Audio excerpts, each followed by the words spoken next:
Siddhartha by Hermann Hesse, Part 2, Chapter 4, By the River. Siddhartha wandered into the forest, already far from the town, and knew only one thing, that he could not go back. That the life he had lived for many years was past, tasted, and drained to a degree of nausea. The songbird was dead.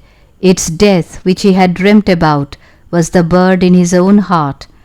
He was deeply entangled in samsara. He had drawn nausea and death to himself from all sides, like a sponge that absorbs water until it is full. He was full of ennui, full of misery, full of death.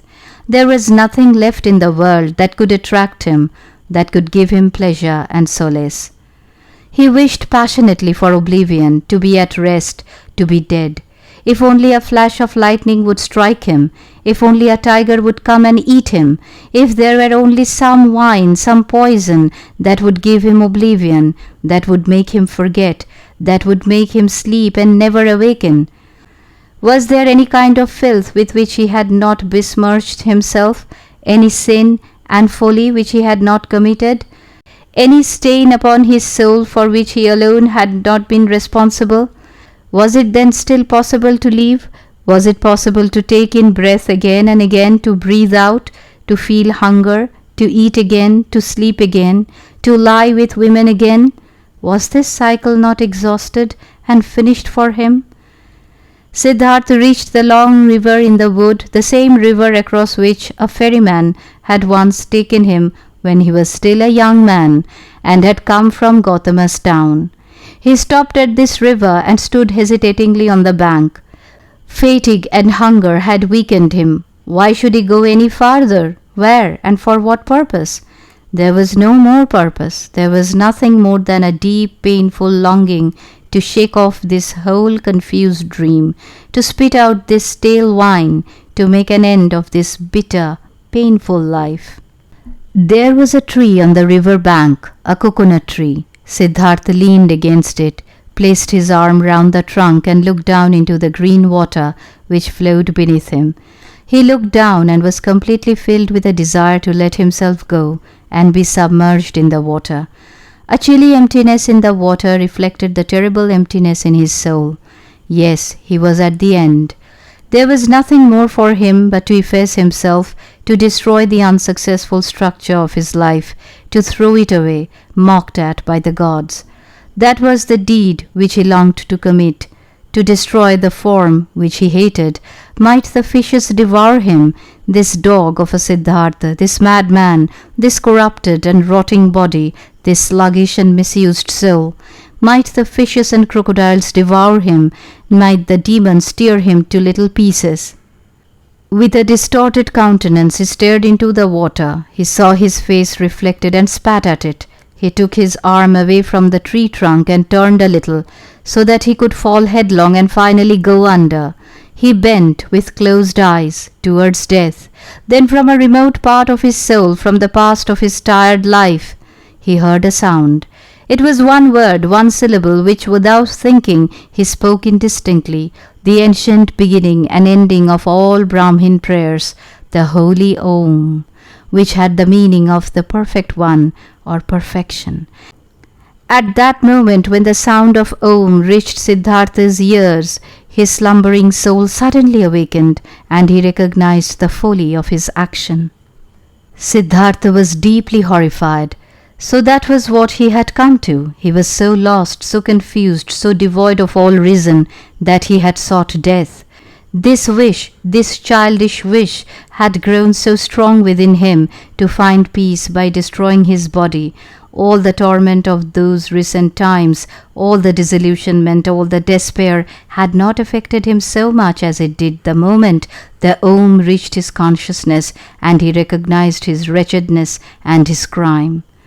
Om, he pronounced inwardly, and he was conscious of Brahman, of the indestructibleness of life.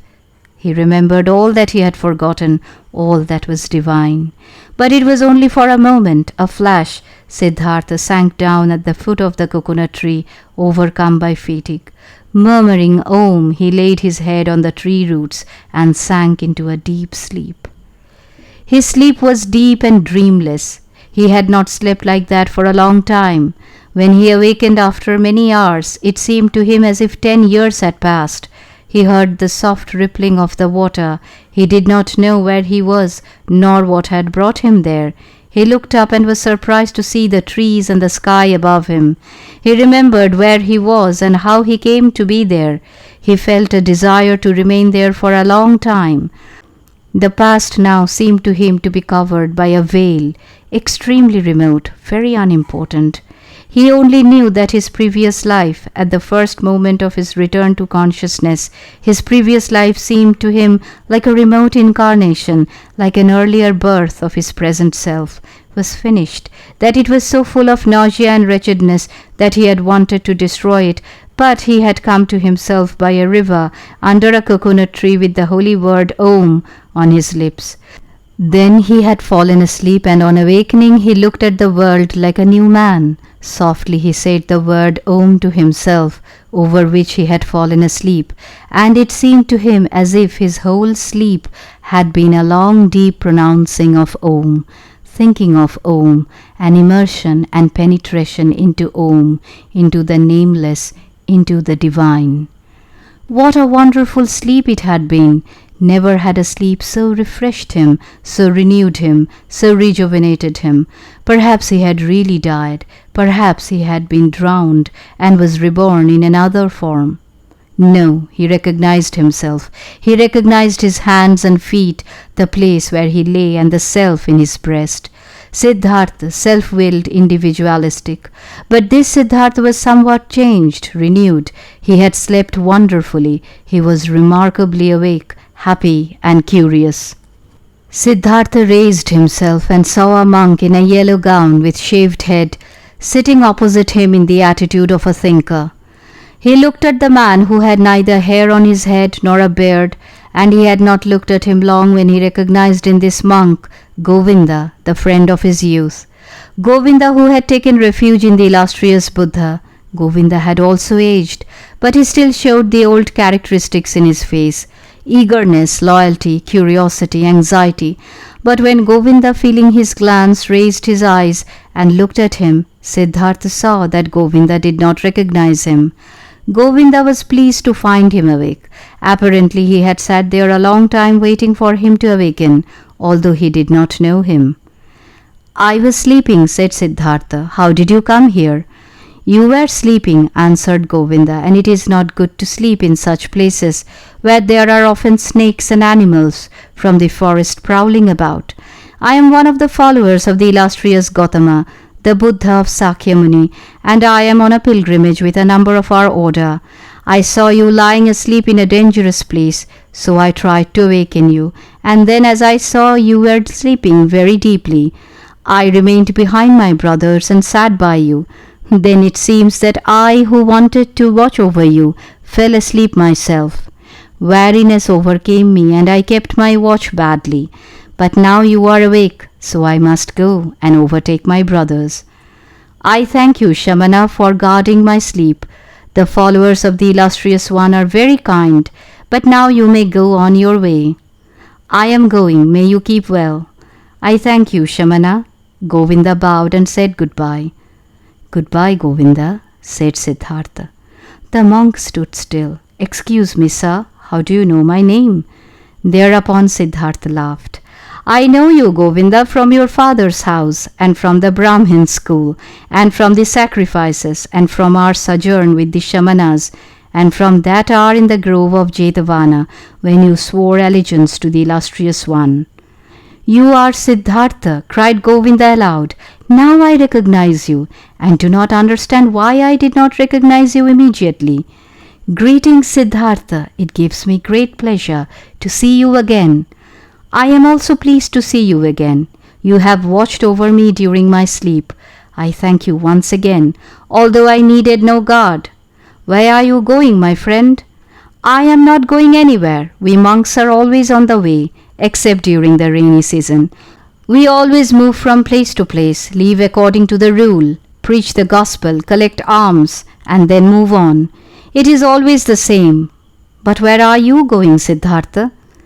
Siddhartha said, "It is the same with me as it is with you, my friend. I am not going anywhere. I am only on the way. I am making a pilgrimage." Govinda said, "You say you are making a pilgrimage, and I believe you, but forgive me, Siddhartha, you do not look like a pilgrim. You are wearing the clothes of a rich man. You are wearing the shoes of a man of fashion, and your perfumed hair is not the hair of a pilgrim. It is not the hair of a shamana. You have observed well, my friend. You see everything with your sharp eyes, but I did not tell you that I am a shamana. I said I was making a pilgrimage, and that is true." "You are making a pilgrimage," said Govinda, "but few make a pilgrimage in such clothes, in such shoes, and with such hair. I, who have been wandering for many years, have never seen such a pilgrim." "I believe you, Govinda, but today you have met such a pilgrim in such shoes and dress. Remember, my dear Govinda, the world of appearances is transitory. The style of our clothes and hair is extremely transitory. Our hair and our bodies are themselves transitory. You have observed correctly. I am wearing the clothes of a rich man, and I am wearing them because I have been a rich man. And I am wearing my hair like men of the world and fashion because I have been one of them. And what are you now, Siddhartha? I do not know. I know as little as you. I am on the way. I was a rich man, but I am no longer, and what I will be tomorrow I do not know." "Have you lost your riches?" "I have lost them, or they have lost me. I am not sure. The wheel of appearances revolves quickly, Govinda. Where is Siddhartha the Brahmin? Where is Siddhartha the Shamana? Where is Siddhartha the rich man? The transitory soon changes, Govinda. You know that." For a long time Govinda looked doubtfully at the friend of his youth. Then he bowed to him as one does to a man of rank, and went on his way. Smiling, Siddhartha watched him go. He still loved him, this faithful, anxious friend. And at that moment, in that splendid hour after his wonderful sleep permeated with Om, how could he help but love someone and something? That was just the magic that had happened to him during his sleep, and the Om in him. He loved everything. He was full of joyous love towards everything that he saw. And it seemed to him that was just why he was previously so ill, because he could love nothing and nobody. With a smile, Siddhartha watched the departing monk. His sleep had strengthened him, but he suffered great hunger, for he had not eaten for 2 days, and the time was long past when he could ward off hunger.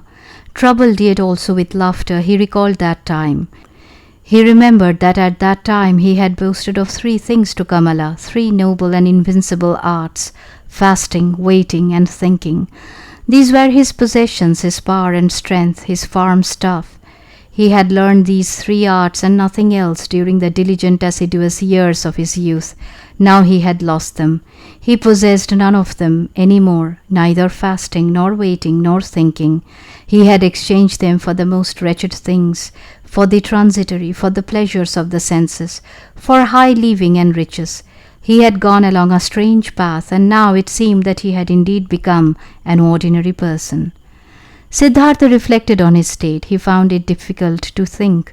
He really had no desire to, but he forced himself. Now he thought that all these transitory things have slipped away from me again.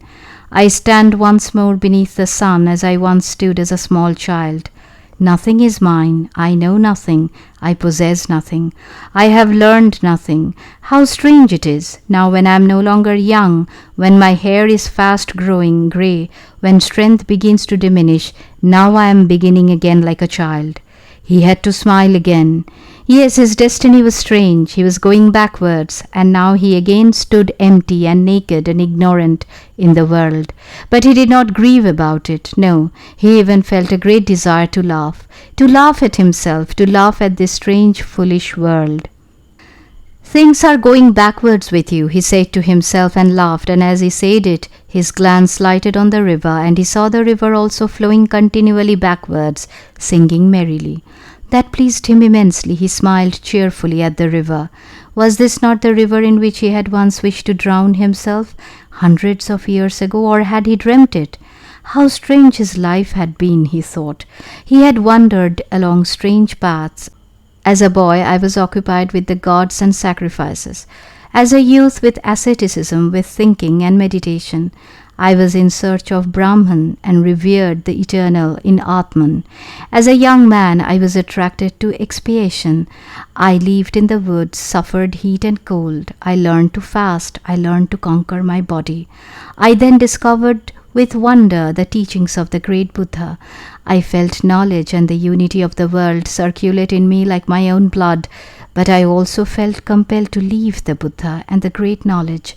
I went and learned the pleasures of love from Kamala and business from Kamaswami. I hoarded money, I squandered money, I acquired a taste for rich food, I learned to stimulate my senses. I had to spend many years like that in order to lose my intelligence, to lose the power to think, to forget about the unity of things. Is it not true that slowly and through many deviations I changed from a man into a child, from a thinker into an ordinary person, and yet this path has been good and the bird in my breast has not died? But what a path it has been! I have had to experience so much stupidity, so many vices, so much error, so much nausea, disillusionment and sorrow, just in order to become a child again and begin anew. But it was right that it should be so. My eyes and heart acclaim it. I had to experience despair. I had to sink to the greatest mental depths, to thoughts of suicide, in order to experience grace, to hear Om again, to sleep deeply again and to awaken refreshed again. I had to become a fool again in order to find Atman in myself. I had to sin in order to live again. Whither will my path yet lead me?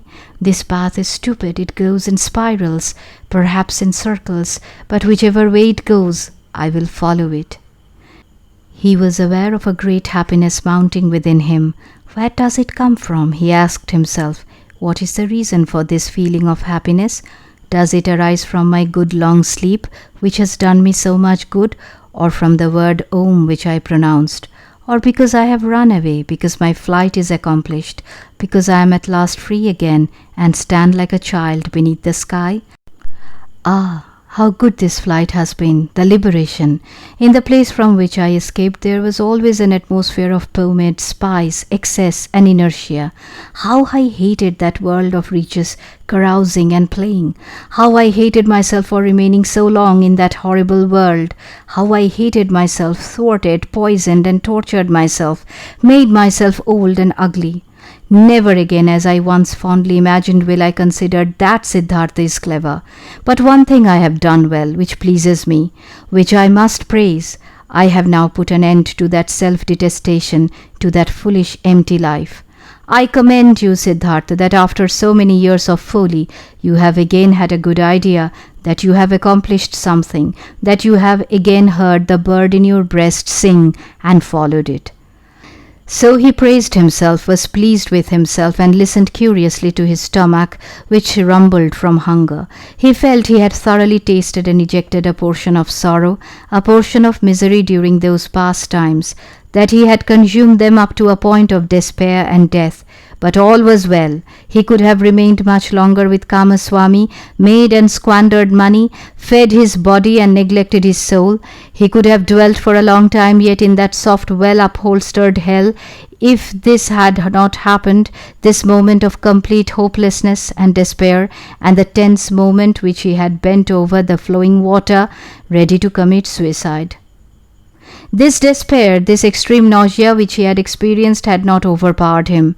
The bird, the clear spring and voice within him was still alive, and that was why he rejoiced, that was why he laughed, that was why his face was radiant under his grey hair. It is a good thing to experience everything oneself, he thought. As a child I learned that pleasures of the world and riches were not good. I have known it for a long time, but I have only just experienced it. Now I know it not only with my intellect, but with my eyes, with my heart, with my stomach. It is a good thing that I know this. He thought long of the change in him, listened to the bird singing happily. If this bird within him had died, would he have perished? No, something else in him had died, something that he had long desired should perish. Was it not what he had once wished to destroy during his ardent years of asceticism? Was it not his self, his small, fearful and proud self, with which he had wrestled for so many years, but which had always conquered him again, which appeared each time again and again, which robbed him of happiness and filled him with fear?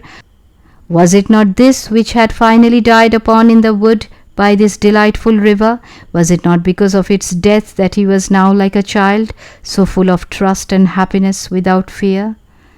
Siddhartha now also realized why he had struggled in vain with this self when he was a Brahmin and an ascetic. Too much knowledge had hindered him, too many holy verses, too many sacrificial rites, too much mortification of the flesh, too much doing and striving. He had been full of arrogance, he had always been the cleverest, the most eager, always a step ahead of the others, always the learned and intellectual one, always the priest or the sage. His self had crawled into his priesthood, into his arrogance, into his intellectuality. It sat there tightly and grew while he thought he was destroying it by fasting and penitence. Now he understood it and realized that the inward voice had been right, that no teacher could have brought him salvation. That was why he had to go into the world, to lose himself in power, women and money. That was why he had to be a merchant, a dice player, a drinker, and a man of property, until the priest and shamana in him were dead. That was why he had to undergo those horrible years, suffer nausea, learn the lesson of the madness of an empty, futile life till the end, till he reached bitter despair, so that Siddhartha the pleasure monger and Siddhartha the man of property could die. He had died, and a new Siddhartha had awakened from his sleep. He also would grow old and die. Siddhartha was transitory, all forms were transitory. But today he was young, he was a child, the new Siddhartha, and he was very happy. These thoughts passed through his mind. Smiling, he listened to his stomach, listened thankfully to a humming bee. Happily he looked into the flowing river. Never had a river attracted him as much as this one. Never had he found the voice and appearance of flowing water so beautiful. It seemed to him as if the river had something special to tell him, something which he did not know, something which still awaited him. Siddhartha had wanted to drown himself in this river. The old, tired, despairing Siddhartha was today drowned in it. The new Siddhartha felt a deep love for this flowing water and decided that he would not leave it again so quickly.